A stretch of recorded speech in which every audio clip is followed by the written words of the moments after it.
ሰላም ሰላም ክቡራትና ክቡራን እኔ የብርቱካን ፋይቪቶ ቻናል ፋሚሊ ሰላም ሰላም ብያለሁ። በሀገር ውስጥም በሀገር ውጭም ያላችሁት የእግዚአብሔር ሰላም ቸርነት ከእናንተ ጋር ይሁን። ለቤቴ አዲስ ሆናችሁ ላይክ ሰብስክራይብ እያደረጋችሁ አበረታቱ ቤተሰቦቼ። ዛሬ ይዤላችሁ የመጣሁት አዲስ ዜና ነው። አዲስ የደስታ ዜና ነው ይዤላችሁ የመጣሁት ቤተሰቦቼ እና ያው ምን ይመስላል ብቻ ያው አሁን የቀየርኩት ቤት አልተመቸኝም። ለምን እንደሆነ አላውቅም። ያለ ጊዜን ቢዚ ያደረገኝ እንደገና ደግሞ ገባችሁ ምንም ከኔ ጋር አልሄድም። በቃ ጉርመጽው አለ ትግሬ እና ከኔ ጋር አልሄድም። አንደኛና አንድ ምንም ሰላም አላገኘሁም። በቃ ጤናማ አይደለሁኝም። ምንም ሰላም አላገኘሁኝም።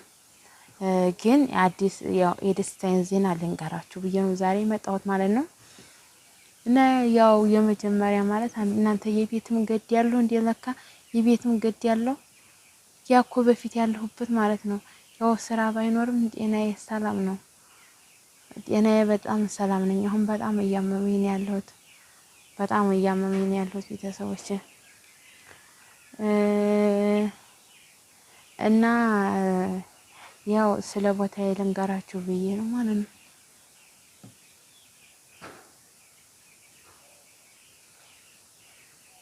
ዛሬ የመጣሁት ስለ ቦታዬ ልነግራችሁ ነው ቤተሰቦች እና ዛሬ ያው የቦታዬን ነገር ነው የምነግራችሁ። አሁን እዚህ ጋር ዶሮ አስገብቼ ነበረ ማለት ነው። ዶሮ አስገብቼ እነሱን ልመግብ ነው ሰዓት ላይ የመጣሁት ማለት ነው። ለመያ ብዬ ወደ 200 ዶሮች አስገብቻለሁ። እንግዲህ ፈጣሪ መጨረሻውን ያብጀው ማለት ነው። ለመያ ብዬ ነው እነዚህን ያስገባኋቸው ማለት ነው።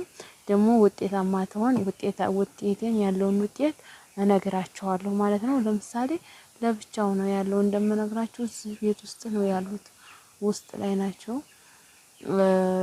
እና ያው እንግዲህ እነሱን እንዲተቆጣጠርኩ ነው አሁን ላይ ለጊዜው ማለት ነው። ያው ታልሆነም ደግሞ እነሱን ሸጠት አድርጌ እቀይራቸዋለሁ ማለት ችግር የለም። ያኔ ከተቻለ አቆያቸዋለሁ። የሆነ ችግር የሚፈጠር ከሆነ ደግሞ በአየር ላይ እሸጣቸዋለሁ ማለት ነው። ገባችሁ? እና እንደዛ አላችኋለሁ። ምን ልላችሁ መሰላችሁ? ዛሬ የመጣሁበት ምክንያት እንግዲህ ስለ ቦታዬ ልነግራችሁ ነው ቤተሰቦቼ ይቅርታ አድርጉልኝ። ያው ብዙም ሰላም ስለሌለኝ ያው አላ ልቤ ምናምን የሆነ የተሰረቀ ምናምን ነው ያለሁት ማለት ነው። እንደምታዩኝ የብድብድ መስዬ ነው የመጣሁት ራሱ ማለት ነው። የብድብድ መስዬ ነው። ያው ሰሞኑን ጸበል እየተመላለስኩ ነው መድኃኒዓለም ጸበል በዛ አጋጣሚ ማለት ነው። አዲስ በሽታ ነው ያዘኝ እኔ አላቅም። እዚህ ቤት ውስጥ ስገባ መጀመሪያ ልንገራችሁ ቆይ መጀመሪያ በደረቴ ውጋት ያዘኝ። በደረቴ ውጋት ያዘኝ ገባችሁ? ከዛ እግሬን በቃ ሽምቀቅ ማለት ጀመረ። አይ ብርድ ነው ብዬ አሰብኩኝ። ብርድ ነው ይተውኛል ብዬ ስል አሁን ደግሞ በቃ ሆዴን እያመመኝ ነው። እና ምንም ይሄ ፊቴም እንዳያችሁት ፊቴም እንዳያችሁት እዚህ ተመጣ ነው የተበላሸው ማለት ነው። ያው እንግዲህ የቤቱም ግድ ያለው የቤቱም ደግሞ ፋራ ቢስ አለ ማለት ነው። ደግሞ በዚህ ላይ የጀመርኳቸውን ስራዎችን ፈጣሪ ፍጻሜ ላይ ያብቃልኝ ማለት ነው። እንግዲህ ቦታዬ በሽማግሌ ተይዟል ብያችሁ ነበረ። አሁን ላይ ሽማግሌዎቹም ሸምግለውናል። ይኸውላችሁ ጨጓራ ራሱ አይፈጭም። የተመገብኩት ምግብ ጨጓራ አይፈጭም። በቃ ጨጓራ ያልፈጨውን ቁጭ ብሏል። ጾም መጾም አልቻልኩም። ጾም መጾም አልቻልኩም።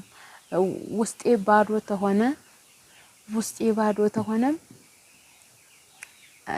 ባዶ ተሆነም ያኔ ገባችሁ ያመኛል።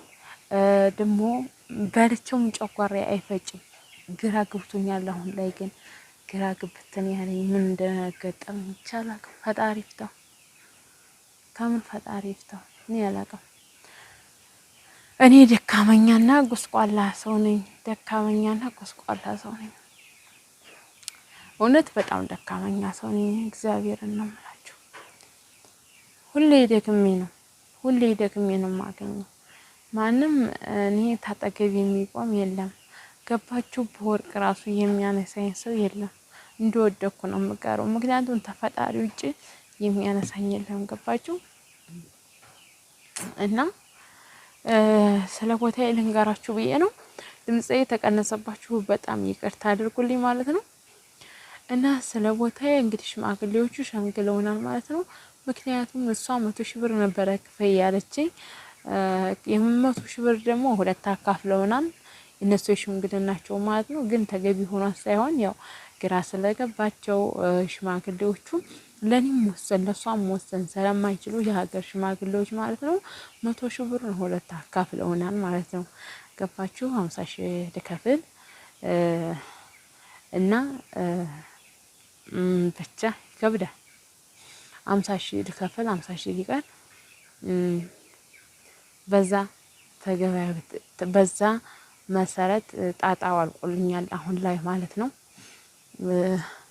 ያው ቤት ስራ ብጀምርም አሁን ላይ አልጀምርም። አሁን አንዳንድ ነገሮችን እደፋለሁ አሟላለሁ ማለት ነው። አሁን ላይ አንዳንድ ነገሮችን አሟላለሁኝ። ገባችሁ? አሁን ላይ ውሃ ችግር አለ እዛ ሰፈር ቤት መስራት አልችልም። ቤት ትሰራ ደግሞ ውሃ ማጠጣት ሲሚንቶ አለ። ማላቆጫው ብቻ ሳይሆን ውሃ ማጠጣት አለ፣ ብዙ ነገር አለ።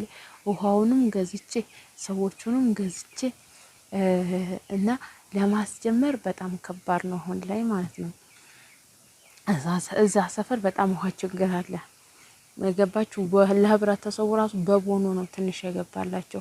ስለዚህ የውሃ ችግር ስላለ እኔ ደግሞ ክረምት ላይ ጠብቄ ነው የምሰራው።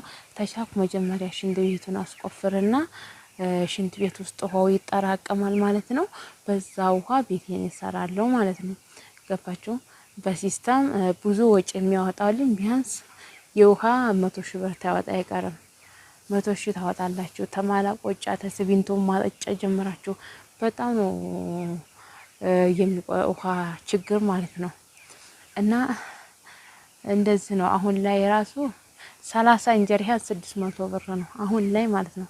30 እንጀሪያን 600 ብር ነው። ገባችሁ? አስባችሁታል? ቢያንስ 100,000 ብር ባይፈጅ እንደው 50,000 ብር ይፈጃል። 50,000 ብር ሀዲያ ወይ እናንተ የቀን ሰው ትገዙበታላችሁ የሆነ ነገር ታደርጉበታላችሁ ማለት ነው። እና ይሄንን ይመስላል ቤተሰቦቼ። እና እንደዛ ነው አሁን ላይ በዚህ መሰረት ጨርሰናል። ያው ቤቱን ቶሎ ብዬ ካርታውን እንዳላስወጣ ያው ምክንያቱ ያ ነው። አሁን ላይ በጣም ጤነኛ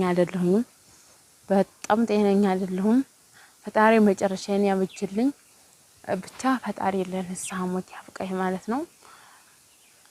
ማለት ያው ሞት ያለ ነው፣ ነገር ግን ማለት ነው ሞት ያለ ነው። እኔ ለምን እንደሆነ ግን አላውቅም። ገባችሁ?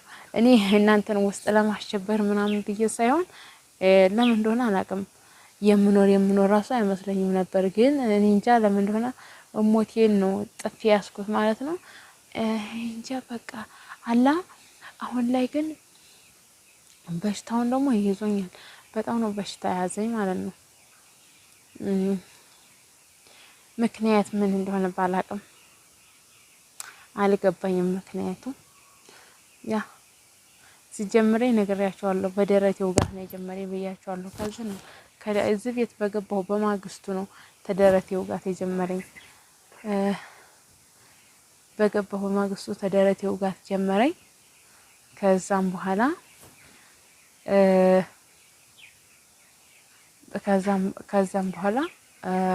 በሁለተኛው ቀን ከጀርባዬ ዞረ። ከዛ ሲቀጥል አሁንም ከፊት ዞረ። ከዛ ሲቀጥል እግሬ ላይ ገባ። እግሬ ሸመቀቀኝ፣ ያዘኝ፣ ጥምልምል አደረገኝ። ቁጭ ብዬ መነሳት አልችልም ነበረ። እየጮሁ እያልኩ ነበረ። ሆኖም ግን ተዛ አሁን ይኸው የበላሁት ምሳ ራሱ ጨጓራ አልፈጨውም። ቆንጥልል ብሎ ቁጭ ብሏል ቤተሰቦች እና ይሄን ይመስላል እላችኋለሁ። ያለሁበት አሁን ላይ ህይወት ይሄንን የሚመስለው እና አዲስ ነገር ሲኖር ደግሞ ያን አዲስ ነገር እነግራችኋለሁ ማለት ነው። ቤተሰቦቼ እወዳችኋለሁ፣ አከብራችኋለሁ። ሁላችሁንም እወዳችኋለሁ የኔ ልዩ ቤተሰቦች። በዳግም በሌላ ፓርት ቪዲዮ እስከምንገናኝ ድረስ ባይ ባይ።